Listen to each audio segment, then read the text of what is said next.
Esta tarde, bueno, como verán, hay algunas caras nuevas, ¿verdad? Estamos por primera vez juntándonos como parte de la Iglesia Bíblica Chardo y la Iglesia Conexión.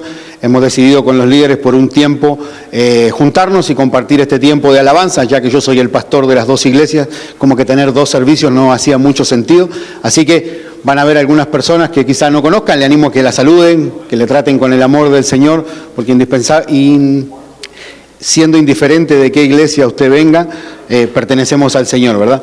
Y vamos a pasar la eternidad juntos. Esta mañana yo estoy súper emocionado porque después de muchos meses puedo volver a predicar versículo a versículo de la Biblia. Juntos vamos a comenzar un estudio expositivo de la carta de Pablo a los Efesios. Y versículo a versículo vamos a estar viendo... me olvidé de algo importante por si a veces tenemos... Me estaban haciendo señas de atrás.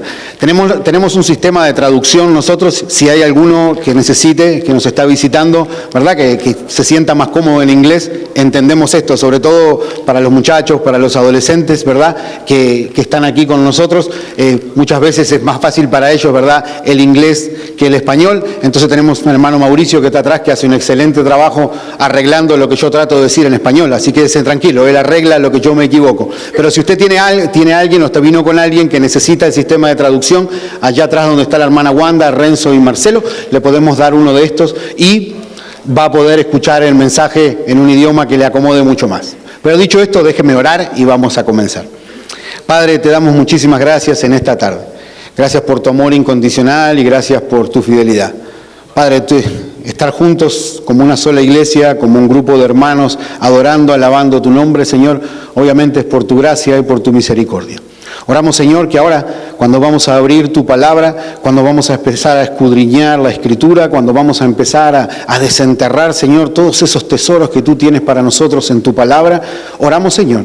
En primer lugar, queremos confesar nuestras faltas delante de ti. Queremos pedirte, Señor, de que tú nos perdones. Tu palabra es clara, que si confesamos nuestros pecados, tú eres fiel y justo para perdonarnos y limpiarnos de toda maldad. Por eso en esta hora queremos presentarnos delante de ti, Señor, con un corazón puro, con un corazón limpio, para escuchar tu palabra. Que no salgamos de este lugar de la misma manera en la que entramos. Que podamos, Señor, ser exhortados, animados, confrontados, que podamos ser cambiados, Señor. Queremos vivir el tipo de vida que tú quieres que vivamos. Oramos y pedimos todas esas cosas en el nombre de Jesús. Amén. Entonces esta mañana, si abren sus Biblias y me acompañan, vamos a estar en el libro de Pablo a los Efesios. Y esta mañana vamos a estar leyendo y estudiando solamente los primeros 2 versículos. Cada vez que comenzamos un nuevo libro de la Biblia, es indispensable poner el contexto. Es saber a quién se escribió, cuándo se escribió, por qué se escribió. Que nos diga cuáles son algunos de los temas fundamentales, de qué es lo que está hablando.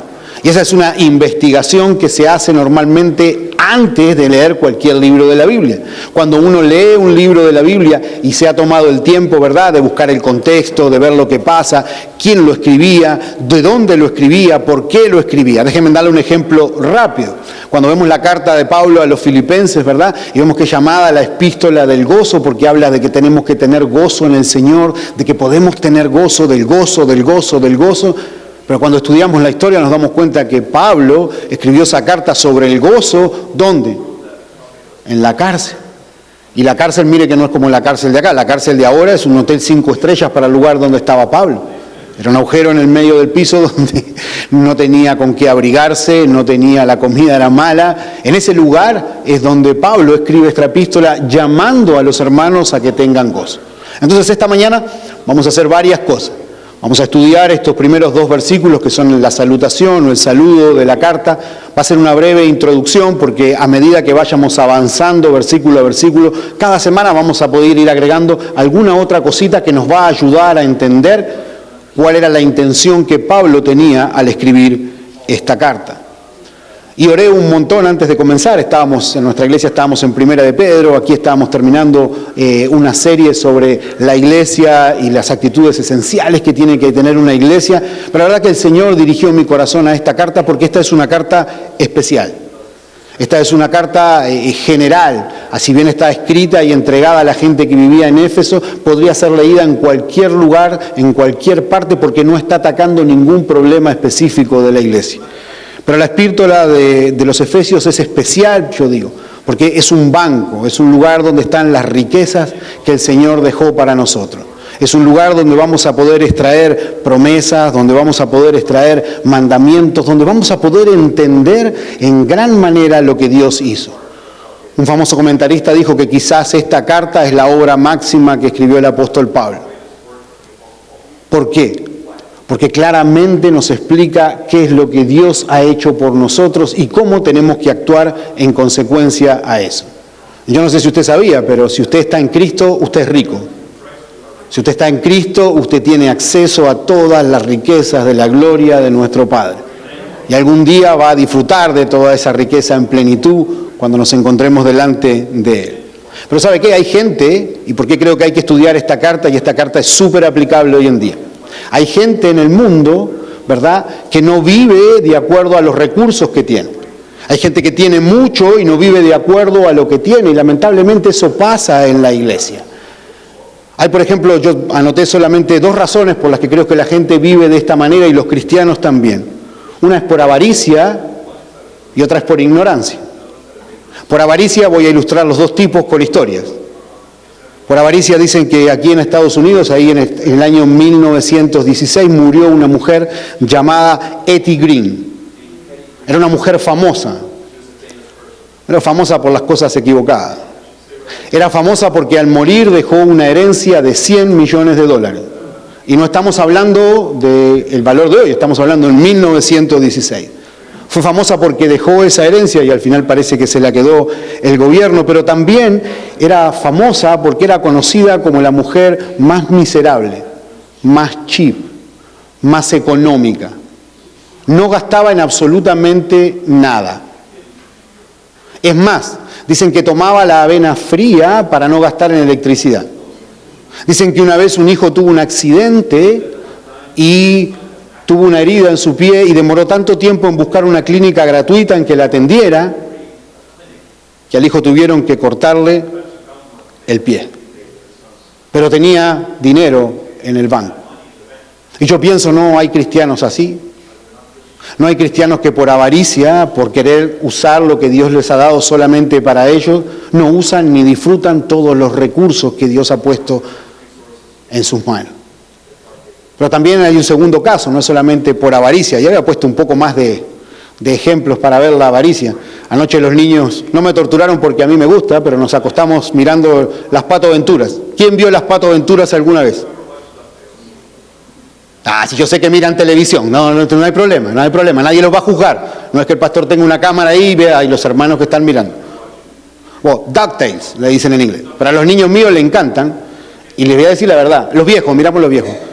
Hoy en día es difícil, ¿verdad?, dejar a tus hijos mirar una caricatura y no sabes lo que puede aparecer. Así que los Pato Aventura, ¿verdad?, He-Man, todas esas cosas. Pero ¿cuál es el personaje principal de las Pato Aventuras? Aparte de los sobrinos. Rico McPato. Y si había alguien económico, era él. Era avaro. Bueno, no más que el enemigo. Ya no, vamos a predicar la palabra, no les voy a contar de las caricaturas. Pero entienden la idea, ¿verdad? Entienden que hay gente que tiene recursos y que no los usa por avaricia, por ser miserable, por no querer gastarlo. Y vamos a ver, y esto es lo asombroso, en la cuenta que tenemos en el cielo, lo que usted gasta no se debita de su cuenta. La cuenta se recupera. Pero hay una segunda forma que es de ignorancia. Hay gente que tiene recursos y no los usa porque no sabe que los tiene. Leí una historia hace muchos años, no sé si es verdadera o no. La primera es verdadera, esta tal vez no, pero la ilustración nos va a ayudar. Dice que hay un matrimonio, ¿verdad? Estoy mirando a ver para decir de algún país y que nadie se me ofenda. Era un matrimonio de Argentina. ¿No hay argentinos? Bien. Era un matrimonio de Argentina. Entonces sacaron un paquete para ir a República Dominicana, ¿verdad?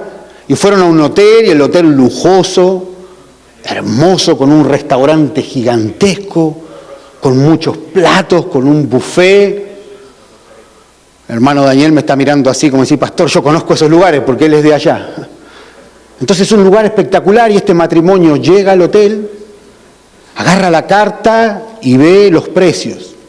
Y aquellos que hemos tenido la suerte de andar en hoteles sabemos que en el hotel todo es más caro, ¿verdad?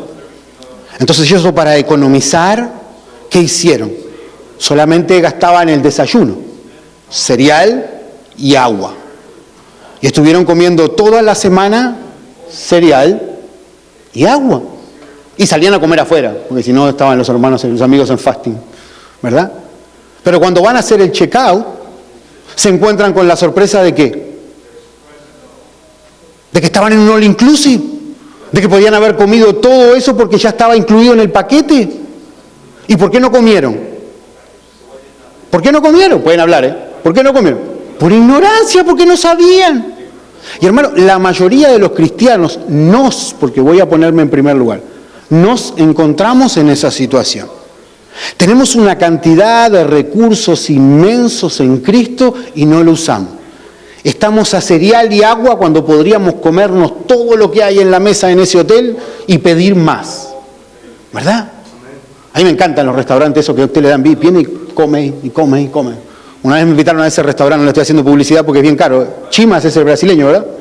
Entonces uno va ahí, pone la tarjeta y me invitaron. Cuando trabajaba en otra iglesia, pastores americanos tenían más plata que el pastor hispano, así que me invitaron y yo contento fui. Que me gustaba, daba vuelta la tarjetita y venían y carne. Imagínense que así es lo que Dios ha dejado para nosotros. Y si no tenemos cuidado, podemos no conocer por ignorancia lo que Dios nos ha dejado. Puede que por ignorancia, ¿verdad?, no podamos disfrutar de lo que tenemos en el Señor. A mí me gusta ponerle a la serie de mensajes un título porque nos ayuda a recapacitar y a pensar, y me van a estar escuchando, viendo mucho, repitiendo mucho estas cosas estos meses, porque el título de esta serie, si lo tienen ahí en el boletín al principio, se llama En Cristo. Porque cuando leemos esta carta vemos todo lo que tenemos en Cristo.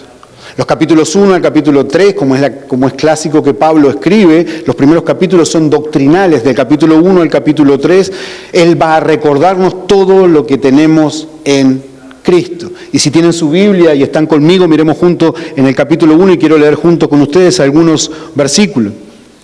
En el versículo 3 dice: bendito sea el Dios y Padre de nuestro Señor Jesucristo, que nos bendijo con toda bendición espiritual. ¿Dónde? En Cristo. Según nos escogió, ¿en quién? En Cristo, para que fuésemos santos y sin mancha en Cristo. En amor, habiéndonos predestinado para ser adoptados hijos suyos según hijos suyos por medio de Jesucristo, según el puro afecto de su voluntad. En Cristo. Todo lo que vamos a ir viendo es en Cristo. En Cristo. De hecho, la frase en Cristo, o una aproximación de esa, se encuentra 15 veces en esta carta. Es el tema central, sin lugar a duda. También va a hablar de la iglesia, también va a hablar del comportamiento, pero en este caso queremos enfocarnos en las palabras en Cristo. Entonces lo que tenemos en Cristo es riqueza. Y podríamos pensar, ¿verdad?, que hay un banco que se llama En Cristo. Es un banco que tiene cuentas, como puede ser, como vemos acá, ¿verdad? Puede ser paz, puede ser gozo. Y esa cuenta, cada vez que sacamos de la paz de Dios, no lo descuentan de su cuenta. Qué lindo sería tener un banco así, ¿verdad? ¿Verdad? Que uno saca dinero y no se lo descuentan de la cuenta. Bueno, así es el banco que tenemos en el cielo con nuestro Señor. En Cristo, en Cristo. ¿Por qué en Cristo es tan importante?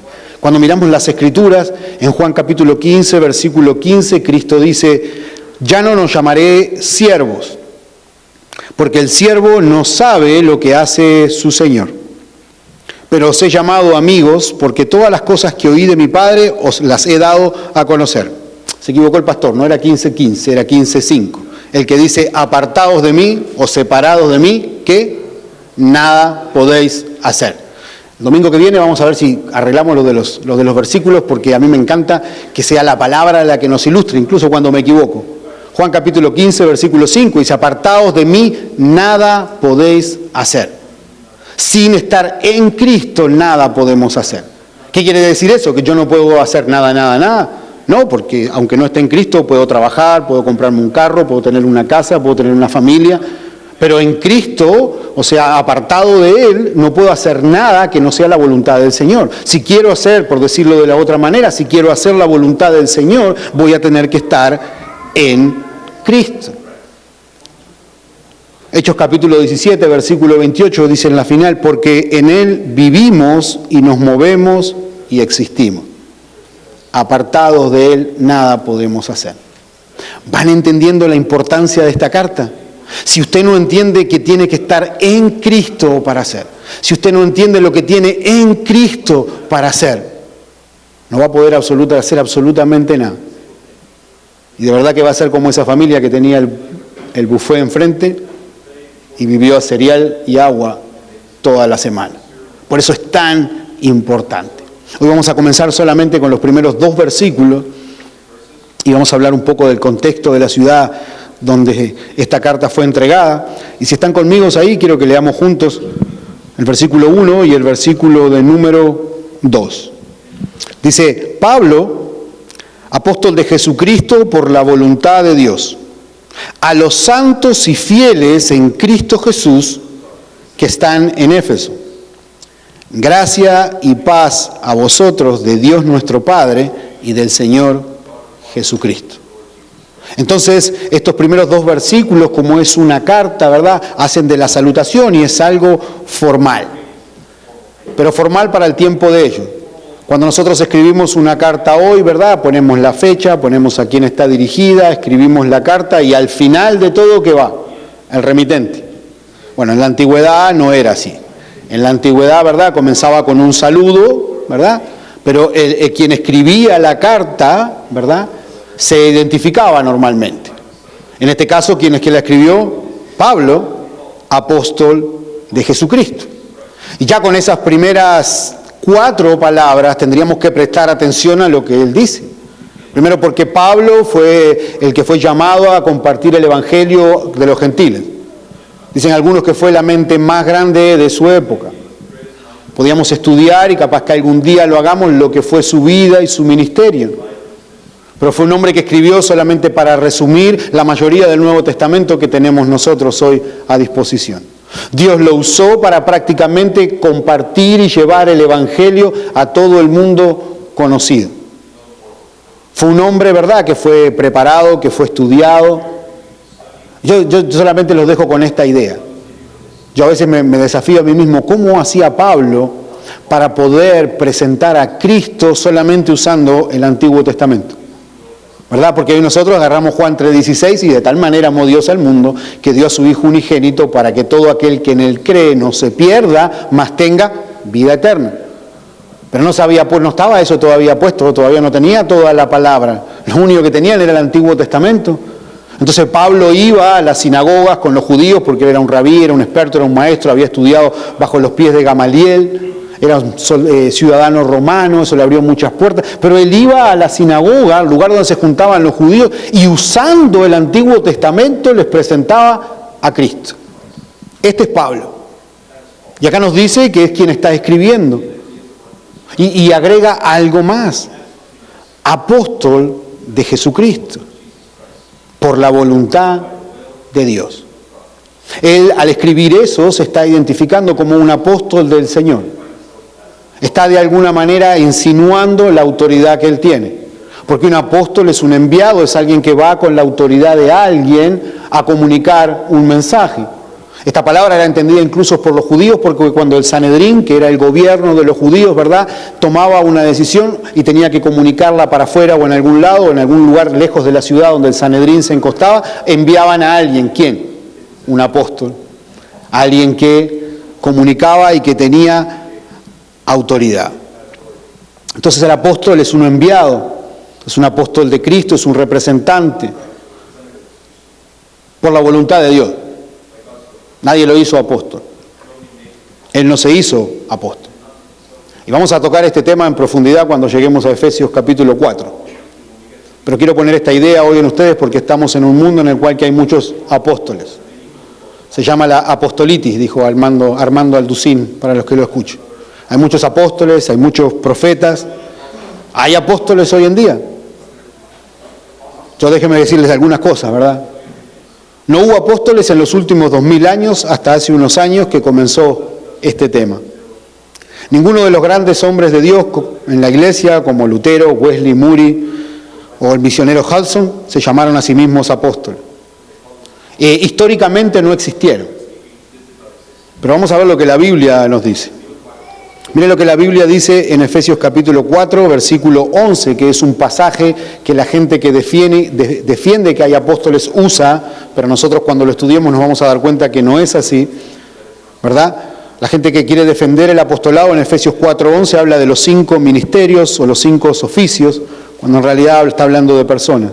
En Efesios 4:11 dice, hablando de Cristo, y Él mismo constituyó a unos apóstoles, a otros profetas, a otros evangelistas, a otros pastores y maestros.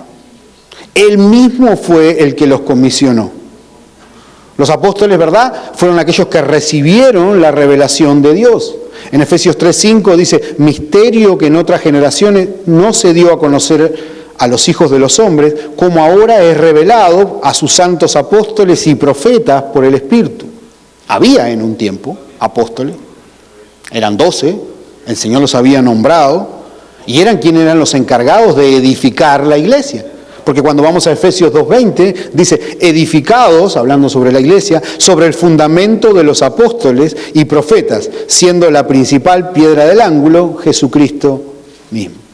La iglesia cuando comenzó fue edificada en el fundamento de los profetas y los apóstoles, porque antes había apóstoles, porque habían sido comisionados con el Señor. Y de verdad que no vamos a profundizar mucho, pero al terminar yo le voy a dar los 3 requisitos que tenía que cumplir una persona para ser apóstol, y vamos a ver cómo nadie los cumple, y no vamos a ir con las citas porque nos iríamos del tiempo. Pero uno de mis predicadores preferidos, el doctor Steve Lawson, dice algo así: no se puede poner un segundo fundamento sobre un fundamento ya existente. No se coloca un fundamento nuevo en el segundo o tercer piso.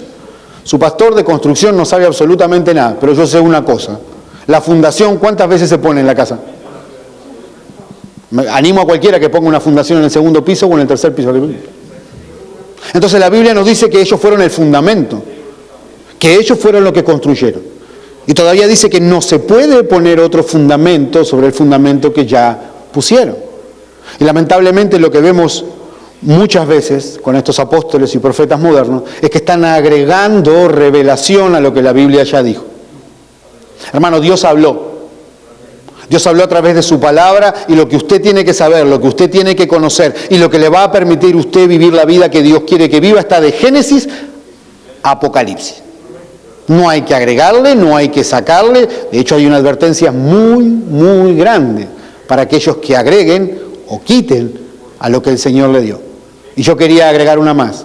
Para los que le agreguen, para los que le quiten, o para que las que enseñen mal, los que la tuerzan. Nuestro trabajo entonces es conocer. Y déjeme repasarle los requisitos para ser un apóstol. Y ya tengo el mensaje de Efesios 4, cuando lleguemos ese día vamos a profundizar. El primer requisito que los apóstoles tenían era haber sido personalmente designado por Jesús. Los 11 fueron designados con Jesús. ¿Alguien escuchó de Matías después de que lo eligieron? No, ¿verdad? Y capaz que entra en la lista de los apóstoles, pero no fue escogido por el Señor.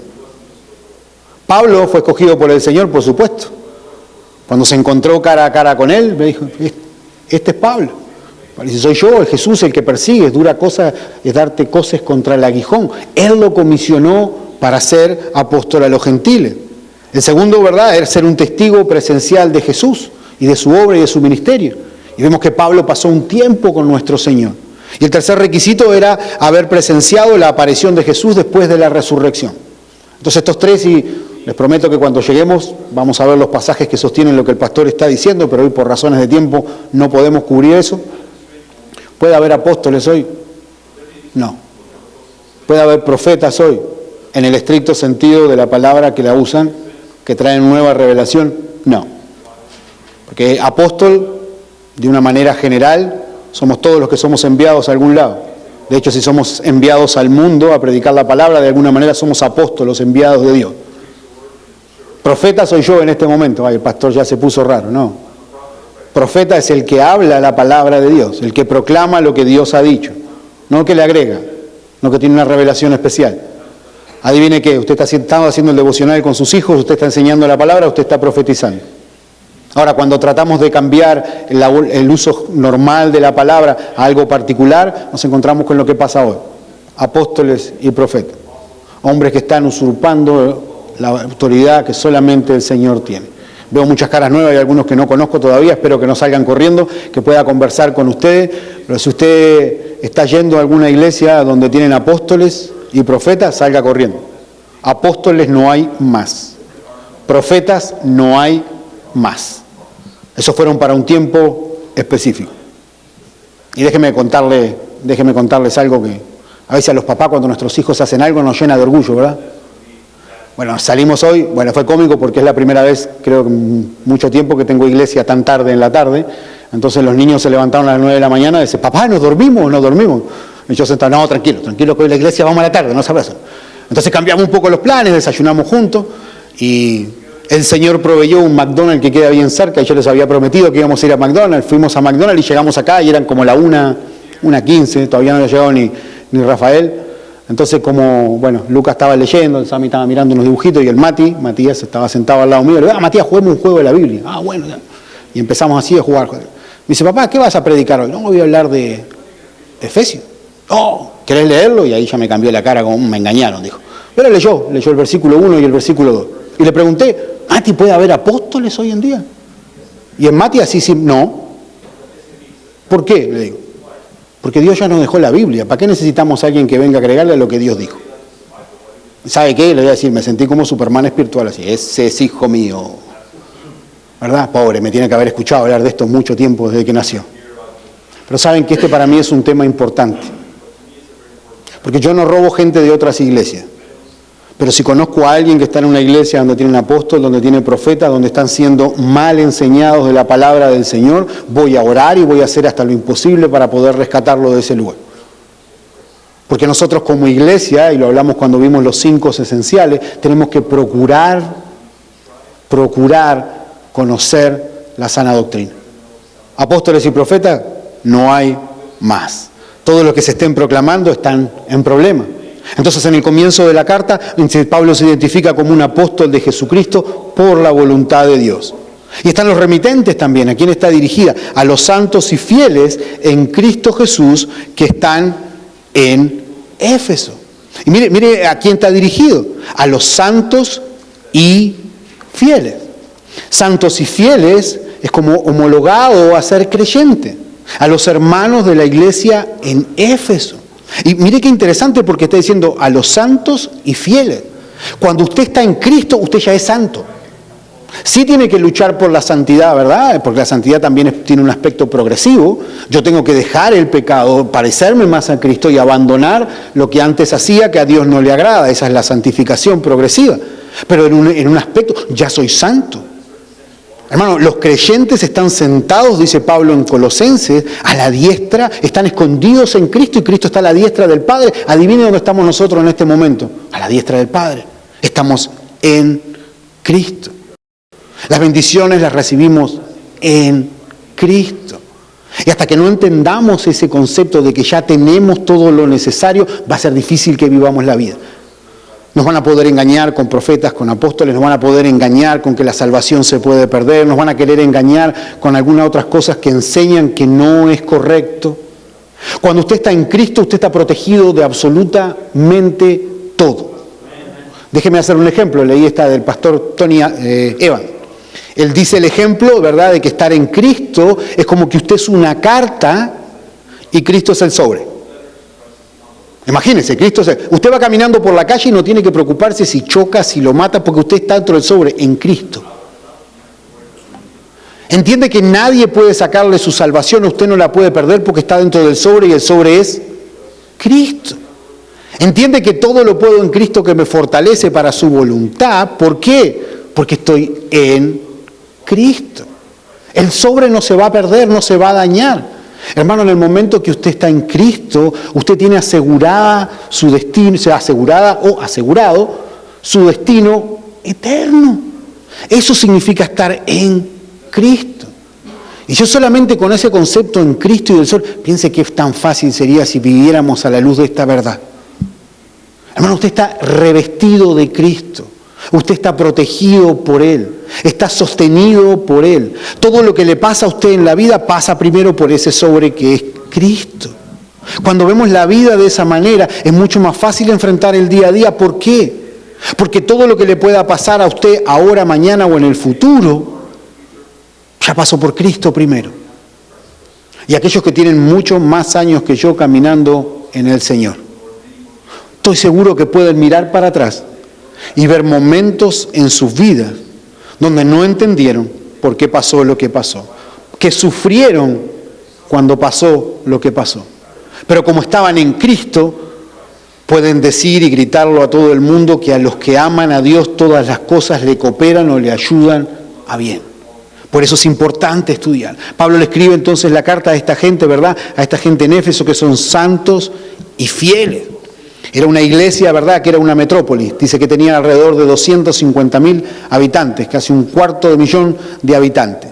Estaba situada a orillas del Mediterráneo, era un puerto, era un lugar de comercio, era una, dicen, de las 3 o 4 ciudades más importantes que existían. Era una provincia romana, dicen que era de lo más próspero que tenían en el imperio. Tenía una arquitectura, dicen que tenían un teatro, ¿verdad?, que tenía la capacidad de recibir 25.000 personas. Ahí creemos que Pablo predicó el Evangelio. Era un lugar grande donde se presentarían espectáculos. Era una urbe, era una mega ciudad, podríamos decir. Tenía un ágora, un mercado que era famoso, donde se intercambiaba de todo y también se intercambiaban ideas. Y vamos a ver que Pablo también predicó. Existía una gran biblioteca. Era un lugar, ¿verdad?, una ciudad cosmopolita. Pero también era una ciudad religiosa. Era donde se efectuaba el culto a la diosa Diana, que estaba dirigida por sacerdotisas prostitutas muchas veces que ejercían la religión en el templo. Éfeso era un lugar de riqueza por el comercio, pero también era un lugar de religión por el templo a Diana que tenía. Y aquí puse una cuenta matemática que lamentablemente sigue afectando a la iglesia de Cristo en el día de hoy. Dinero más religión es igual perversión. Dinero más religión es igual perversión.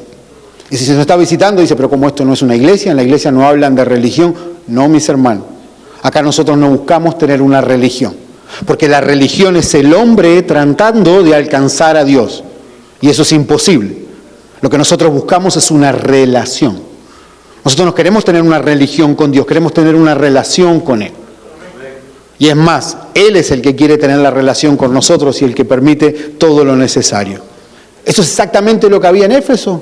Había mucho dinero, había religión y por lo tanto había perversión. Entonces Pablo escribe a esta iglesia, a estos hermanos, porque están en medio de una sociedad pagana. Están en medio de un lugar donde va a ser difícil brillar, como dice Pablo en Filipenses, como luminares en el mundo. Va a ser difícil. Porque el mundo que los rodea, la cultura que los rodea, las tradiciones, las cosas que mucha de la gente que llega a los pies de Cristo viene todavía consigo porque ha abandonado el mundo y ahora está en Cristo y ahora uno es santo posicionalmente, pero tiene que luchar por la santidad. Ahora uno ha sido libertado del poder del pecado, pero muchas veces se hace sumiso otra vez al poder del mismo. Recordemos lo que Pablo dice en Romanos 6.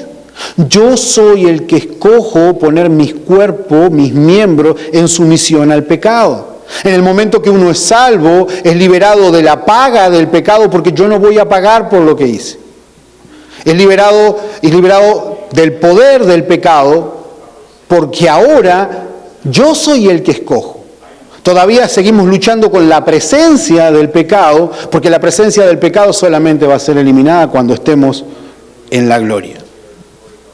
En esa biblioteca, en ese lugar, vemos que Pablo tuvo algunas de las conversaciones más duras que se hayan podido tener, algunos de los debates más grandes que él pudo tener. Y mire, si me acompaña, vamos a mirar, en Hechos capítulo 17 al 19 es donde la historia del comienzo de esta iglesia aparece. En Hechos 19, de 17 al 20, les voy a dar un tiempito para que estén conmigo, vamos a terminar esta mañana, me va a costar cambiar de la mañana, esta tarde, vamos a terminar con cómo comenzó la iglesia, con algunas características de la iglesia y algunas cosas que pasaron cuando la palabra de Dios es predicada en una ciudad, aunque sea una ciudad pagana como Éfeso. Pablo estuvo en Éfeso y en Hechos capítulo 19, versículo 17 al 20, nos dice lo siguiente. Y esto fue notorio a todos los que habitaban en Éfeso, así judíos como griegos, Y tuvieron temor todos ellos, y era magnificado el nombre del Señor Jesús. Versículo 18. Y muchos de los que habían creído venían confesando y dando cuenta de sus hechos. Asimismo, muchos de los que habían practicado la magia trajeron los libros y los quemaron delante de todos. Y hecha la cuenta de su precio, hallaron que era de 50.000 piezas de plata. Versículo 20. Así crecía y prevalecía poderosamente la palabra del Señor. ¡Wow! ¡Qué testimonio! A pesar de estar en una ciudad pagana, a pesar de estar en una ciudad donde el dinero y la religión pervertían, donde la gente estaba normalmente alejada de Dios, donde lo que usted se pueda imaginar sucedía, en ese lugar Pablo llega a ese teatro, predica la palabra, hay gente que se convierte, que abandona a los ídolos, la magia, y queman los libros por un precio enorme, y el versículo 20 nos dice, y así crecía y prevalecía poderosamente la palabra del Señor. ¿Sabe lo que hubo en Éfeso? Un avivamiento. En Éfeso hubo un avivamiento. Porque el avivamiento, hermano, no es que la gente llene la iglesia, no es que se prediquen solamente mensajes evangelísticos.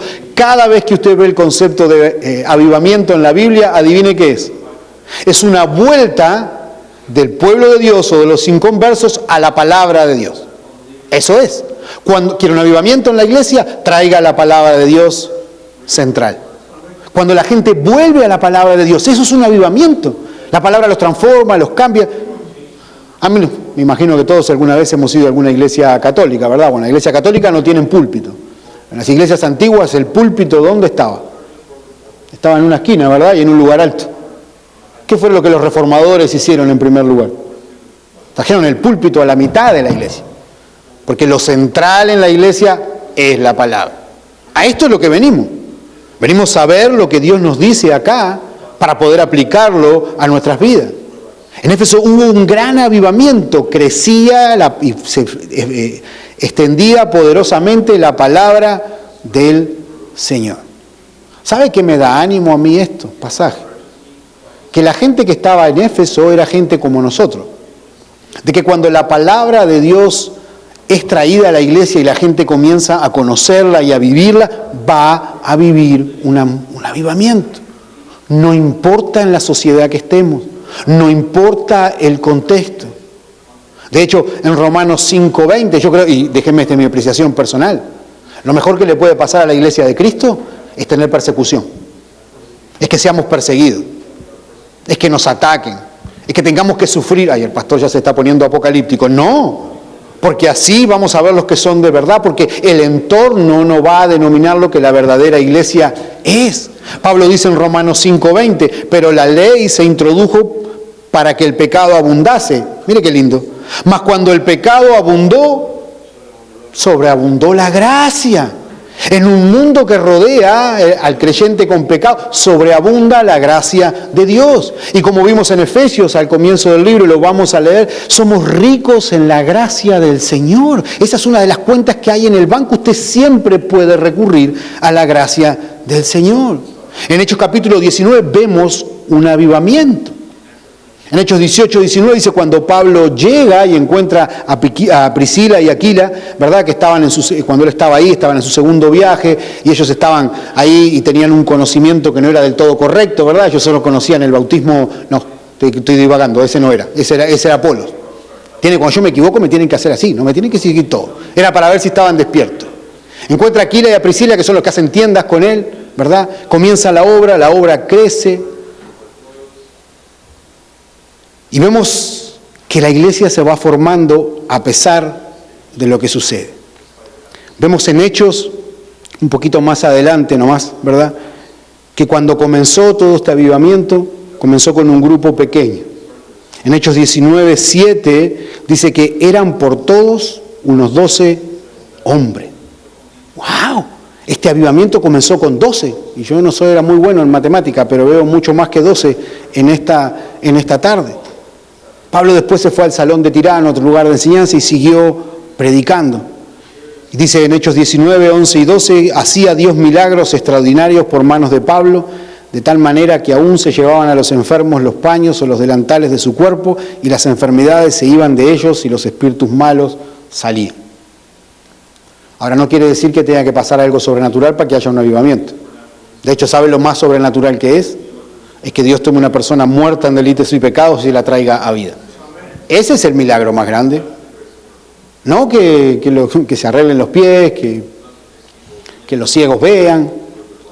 Pero en esa época, ¿qué era lo que ellos no tenían que nosotros tenemos ahora? La palabra del Señor, hermano. Ya no es necesario ahora que tengamos que ver cosas extraordinarias para creer, ¿verdad? ¿Por qué? Porque tenemos la palabra de Dios. Esto es lo que nos va a cambiar. No es necesario ver algo. Ojo, paréntesis. Pastor Gustavo no está diciendo que Dios no pueda sanar, porque mi Dios sana, pero cuando Él quiere. Dios da. Lo que usted quiera, lo que usted necesite, Dios lo va a dar. Lo que usted necesite, no lo que quiera. Entonces, ¿qué podemos hacer? No tenemos que poner a Dios en una cajita diciendo, oye, el pastor dijo que Dios no hace. No, hermano. Dios puede darle vista a un ciego. Dios puede sanar un cáncer que para los médicos es terminal, pero para Dios no. Y Él lo sana. Pero hoy no necesitamos de estas manifestaciones extraordinarias para poder creer. Pablo defendiéndose, ¿verdad?, cuando estaba ahí, y esto es lo que él hizo y es lo que tenemos que hacer nosotros, porque él estuvo como 2 años, creo, en Éfeso más o menos, dice ahí Hechos 20:19, y estas son las cosas que Pablo hizo. En el 20:19 dice que él, sirviendo al Señor con toda humildad y con muchas lágrimas y pruebas que me han venido por las acechanzas de los judíos. Hubo un avivamiento, hubo un crecimiento. Leí Hechos 20:19. Hubo una vuelta de la gente a la palabra del Señor, hubo gente que se convertía, hubo milagros, pero mire que no fue sin costo. Él sirvió con humildad y con lágrimas de pruebas, dice Hechos 20:19. O sea que para que vaya entendiendo, para que haya avivamiento del Señor y una vuelta a la palabra nos va a costar. Es que le va a costar. Ser creyente en este tiempo le va a costar. Si usted realmente quiere servir y adorar a Dios y hacer lo que le va a costar. Le va a costar las risas de su familia, le va a costar el odio de sus compañeros, quizá le cueste un trabajo, quizá le cueste una relación, quizá le cueste una enfermedad, que a veces Dios pone enfermedades en nuestra vida para que le podamos dar gloria.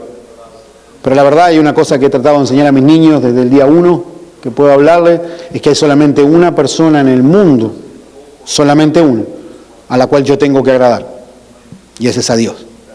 Yo no tengo que agradar a los hombres, yo no tengo que agradar a mi maestro, yo no tengo que agradar a alguien que no es el Señor. Durante esos 2 años, ¿qué fue lo que Pablo hizo? ¿Qué fue lo que enseñó? En Hechos 20:21 vemos que Pablo hacía esto. Dice que testificando a judíos y a gentiles acerca del arrepentimiento para con Dios y de la fe en nuestro Señor Jesucristo. ¿Qué fue lo que testificó? ¿Qué fue lo que predicó? Arrepentimiento para con Dios y fe en nuestro Señor Jesucristo. ¿Y qué es el arrepentimiento? Tenemos un concepto tan equivocado, mis hermanos, del arrepentimiento. Arrepentirte no es sentirte mal porque hiciste algo y te descubrieron. El arrepentimiento genuino, el que Pablo predicó, era para que Dios usara su palabra, lo que él enseñaba, para compungir sus corazones, para que se transformaran. La palabra en griego para arrepentimiento es metanoia y literalmente significa cambiar de dirección. Yo voy para allá, pero cuando me arrepiento voy para el otro lado. ¿Verdad? Es como cuando uno está en el supermercado y ve ese dulce que va a comprarse, ese pastel, y sabe que le va a comer mal y dice, no, me arrepiento y me voy para el otro lado. ¿Le ha pasado? La kriptonita del pastor es el azúcar, así que si algún día los voy a visitar, no me den nada dulce. Y trato de hacerlo jocoso porque nosotros no entendemos el concepto de arrepentimiento, hermano. Predicar el arrepentimiento, ¿sabe lo que es predicar el arrepentimiento? Es decirle a una persona que tiene que cambiar su forma de vivir, que si no se arrepiente y va en la dirección de Dios, va camino al infierno. Porque ahora ya no se puede hablar del infierno, estamos tan sensibles. No se puede hablar de cosas que ofendan a la otra persona. A veces hablamos cosas que ni siquiera ofenden y la gente se ofende igual, ¿verdad? Y no podemos controlar que la otra persona se ofenda o no se ofenda. Lo que sí puedo controlar es la verdad que sale de mis labios. Y el Señor nos manda a que prediquemos a toda criatura que se arrepientan. Hay en Hechos también que se arrepientan y que vuélvanse al único Dios verdadero. Arrepentimiento y fe en Jesús. ¿Qué es tener fe en Jesús? Tener fe en Jesús significa que yo creo que Él vino a esta tierra, vivió una vida perfecta, murió en la cruz, al tercer día resucitó y que cuando yo creo en lo que Él hizo, puedo recibir la salvación que Él me da y que ahora yo tengo vida eterna. Eso es tener fe. Una persona que ejerce la fe salvadora en Cristo y entiende de lo que el Señor lo ha salvado y cómo lo ha salvado, jamás va a tener duda de su salvación, jamás. Porque entiende que fue quitado de sus espaldas, de sus hombros, un peso que Él no podía pagar. Predicó también, nos dice en el 20:27, que ha predicado el reino de Dios. En el 27 nos dice que Él no ha rehuido anunciaros todo el consejo de Dios. Y nos fuimos un poco del comienzo de la carta porque ya vimos quién es Pablo, ya vimos quién la recibió. La semana que viene vamos a arrancar con el contenido. Vimos que no hay apóstoles, pero quiero animarlos a que lo que pasó en Éfeso puede pasar en esta ciudad también. Pero tiene que empezar por adentro. Tiene que empezar por uno mismo. En el 20:27 Pablo dice que no rehuyó, o no hay rehuido, anunciaros todo el consejo de Dios. Ojalá marquemos la palabra todo y no solamente lo que nos conviene. Todo el consejo de Dios es que yo tengo que hablar del pecado. Yo tengo que hablar las cosas que a Dios no le gustan para que Dios nos ayude a que no lo sigamos haciendo. Eso es todo el consejo de Dios. Lamentablemente estamos en una cultura que se enseña parte del consejo de Dios. Jesús es tu padre, no tu compadre. Tenlo claro. Tú no estás a su nivel. Tú no tenés nada que ofrecerles. Más, en Isaías dice que nuestras obras de justicia son como trapos de inmundicia delante de Él. No es tu igual.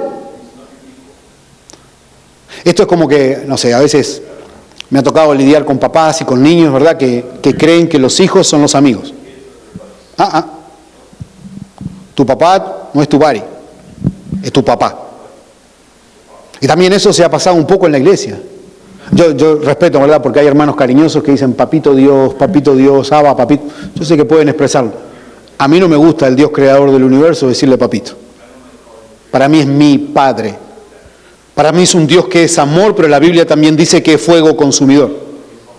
La Biblia también dice que Él nos ama, que envió a su único Hijo a morir por nosotros, pero también dice que Él no va a tomar por inocente al culpable.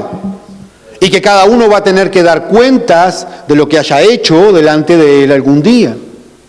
Eso es anunciar todo el consejo de Dios. No solamente lo que me conviene, no solamente lo que me agrada, no solamente lo que me hace sentir bien. Estaba pensando en feeling good.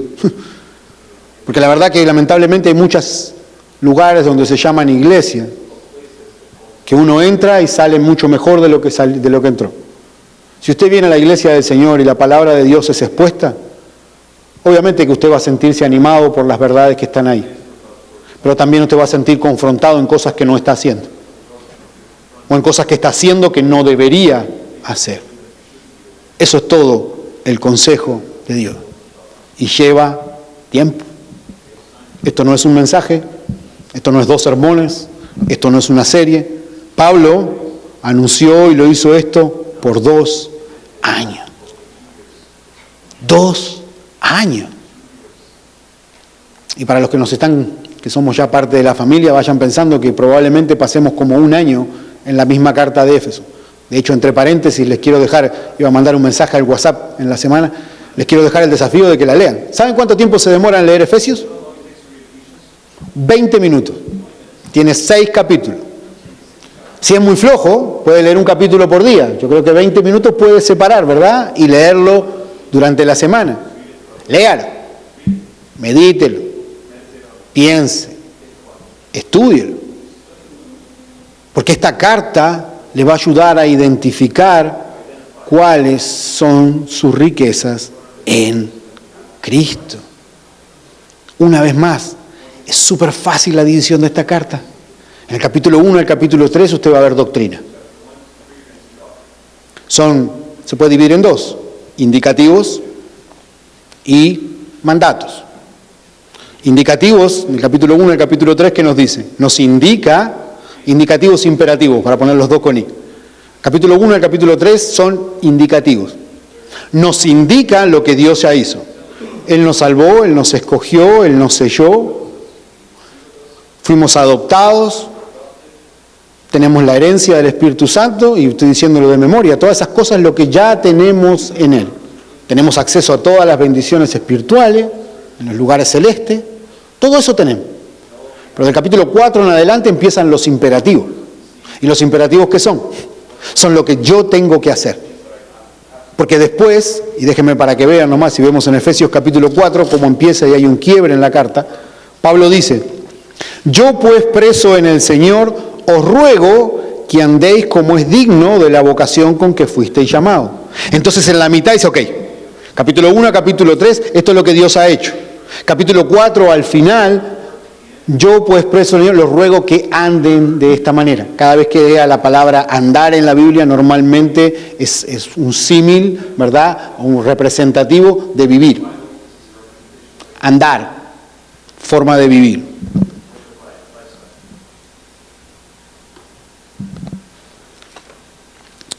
Este viaje que estamos comenzando, ojalá nos lleve a que suceda lo mismo que sucedió en la iglesia de Éfeso, o lo que pasó en esa ciudad. Hubo un verdadero arrepentimiento, hubo un verdadero avivamiento. Y no tenemos tiempo porque tampoco nos vamos a ir del texto, pero si les animo a que lean Hechos, ¿verdad? El capítulo 17 al 20, y vean cómo hay algunos componentes del verdadero arrepentimiento. En Hechos 19, 17 al 20, vemos en el versículo 17 que magnificaban el nombre del Señor. Cuando la gente vuelve a la pasada de qué, vamos a mirar lo que tenemos unos minutitos. Juntos. Hechos capítulo 19.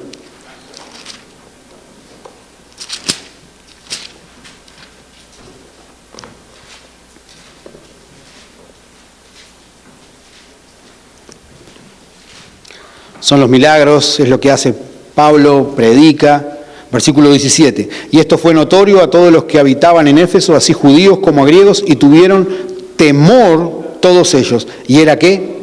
Era magnificado el nombre de Jesús. Eso magnificar es exaltar, levantar, alabar, entender que nada se compara al Señor. Y vemos también, ¿verdad?, que hay una historia interesante que se las dejo de esos 7 hombres que querían usurpar el nombre del Señor y se les aparece el Espíritu y les dice, hey, a Jesús conozco, a Pablo conozco, pero ustedes ¿quiénes son? Y terminaron saliendo corriendo desnudos. Pero ¿por qué, verdad? ¿Por qué es tan importante que en el avivamiento se magnifique el nombre de Cristo? Déjenme leer estos 3 versículos. En Colosenses 1, 15 al 18... dice, Él es la imagen, hablando de Cristo, del Dios invisible, el primogénito de toda creación. Porque en Él fueron creadas todas las cosas, las que hay en los cielos y las que hay en la tierra, visibles, invisibles, sean tronos, dominios, principados, potestades. Todo fue creado por medio de Él y para Él, hablando de Cristo. Y Él es antes de todas las cosas y todas las cosas en Él subsisten y Él es la cabeza del cuerpo que es la iglesia. ¿Quiere tener un verdadero avivamiento en su vida? Magnifique el nombre de Jesús. Levántelo alto. Entienda quién es Él. Entienda que Él no es un genio que está para darle todo lo que usted quiere, que Él está ahí para ayudarlo a que crezca en el Señor. Pero en el versículo 18, cuando volvemos a Hechos, después de que se hace esto, ¿verdad?, que se magnifica el nombre de Jesús, dice, y muchos de los que habían creído venían confesando y dando cuenta de sus hechos. Cuando el nombre de Cristo es magnificado y las personas reaccionan a lo que están entendiendo, es parte del avivamiento, uno confiesa su pecado y se arrepiente. Versículo 18. Dice, muchos de estos que habían creído venían confesando y dando cuenta de sus hechos. No hay una confesión o arrepentimiento genuina sin un conocimiento correcto de Jesús y una magnificación de su nombre. ¿Quiere buscar otra palabra para magnificación? De ponerlo a Él en el lugar que va. Él no es el auxiliar del auto que lo usamos cuando se nos pincha una rueda, mis hermanos. Él es quien dirige el carro. Tiene que ser como el Tesla, esos que se manejan solo, así mejor.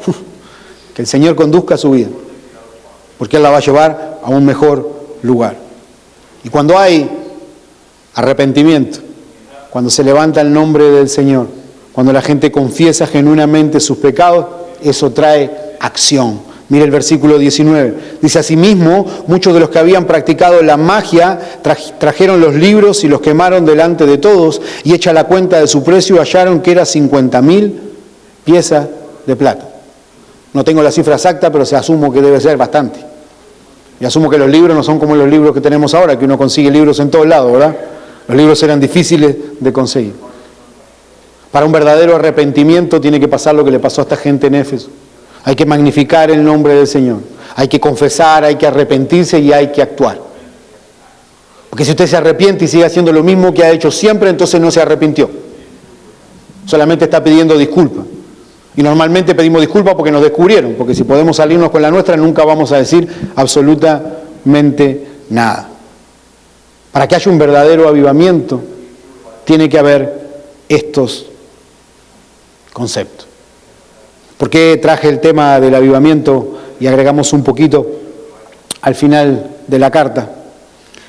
Porque creo que es importante que comprendamos que cuando estudiamos la Escritura, de que cuando aprendemos la palabra de Dios y la aplicamos a nuestra vida, cosas van a pasar.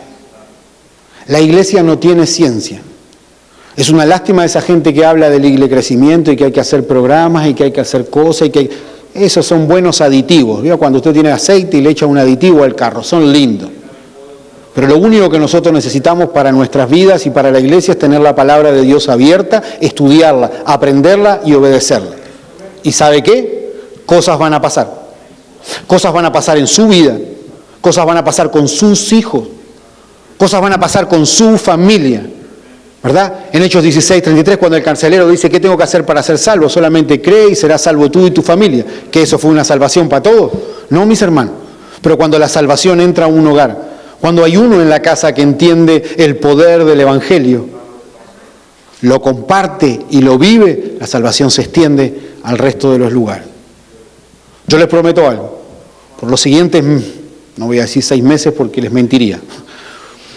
Por el siguiente tiempo, vamos a estar estudiando esta carta. Y yo voy a hacer mi máximo esfuerzo, semana tras semana, para poder venir y con toda confianza decirle: esto es lo que dice el Señor. Y lo que les pido a ustedes como iglesia es que me acompañen semana tras semana y que dejen que la palabra de Dios los transforme.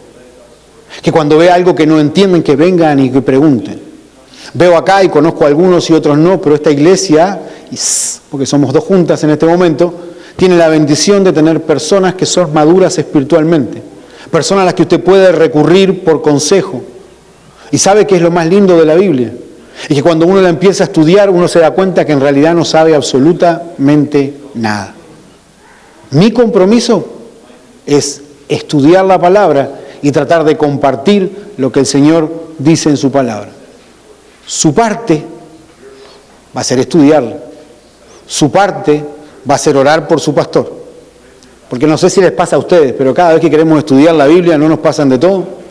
Muchas veces son ustedes que me mandan texto. Ustedes son los culpables de lo que me distraen. ¿Pero no les pasa eso? Que un niño se enferma, que algo pasa. Porque tenemos un enemigo, lo vamos a ver en Efesios capítulo 6, que no quiere que la iglesia estudie la palabra. Van a pasar un montón de circunstancias y de situaciones. Pero yo les prometo algo, mis hermanos. Cuando terminemos el estudio de esta carta, si usted aplica lo que vamos aprendiendo, su vida va a ser transformada. Su hogar va a ser transformado. La iglesia va a ser transformada. Y no se asuste si en unos meses somos mucho más de los que somos ahora. Amén, gloria al Señor. Tampoco se asuste si en unos meses somos menos de lo que somos ahora. También, gloria al Señor.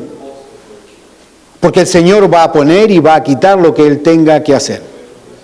Y les estoy diciendo esto como modo de advertencia. Porque cuando uno predica y enseña la palabra del Señor, de verdad que cosas pasan. Y podemos descansar en que a los que aman a Dios, todas las cosas le ayudan a bien. Vamos a orar. Padre, te damos muchas gracias, Señor, por esta tarde. Gracias por este tiempo, Señor, que podemos comenzar, Señor, a estudiar estos pasajes, esta introducción a la carta. Yo te ruego, Señor, que juntos como iglesia podamos disfrutar de las riquezas que tenemos en ti. Yo te pido, Padre amado, de que tú nos des la fortaleza necesaria, nos des el deseo, las ganas de cada día poder abrir tu palabra, de que cada domingo vengamos con la expectación a tu casa de saber lo que tú nos estás hablando. Y oro, Señor, porque en los siguientes meses, sea yo o sea otra persona que está entregando tu palabra, tú lo puedas usar, Señor, como un vocero, como tu profeta, como alguien que comunica fielmente tu palabra, porque es ella la que nos va a cambiar, es ella la que nos va a transformar. Oro, Señor, de que como iglesia afrontemos con temor y temblor el desafío que tenemos por delante, sabiendo que quizá al estudiar tu palabra nos encontremos con cosas que no son lo que pensamos que eran, o cosas que hacíamos que no debemos hacer más, o otras que no hacíamos que debemos hacer aún más. Pero Padre, queremos glorificar tu nombre, y queremos que a través del estudio de la palabra, Señor, tú puedas bendecirnos con nuevas personas. Oramos, Padre, de que tú puedas traer a esta tu iglesia personas que necesiten conocerte, personas que necesiten, Señor, encontrarse contigo, descubrir la salvación y las riquezas que hay en Cristo. Gracias por este tiempo, Señor, y te pedimos todas estas cosas en el nombre de Cristo Jesús, nuestro Señor. Amén.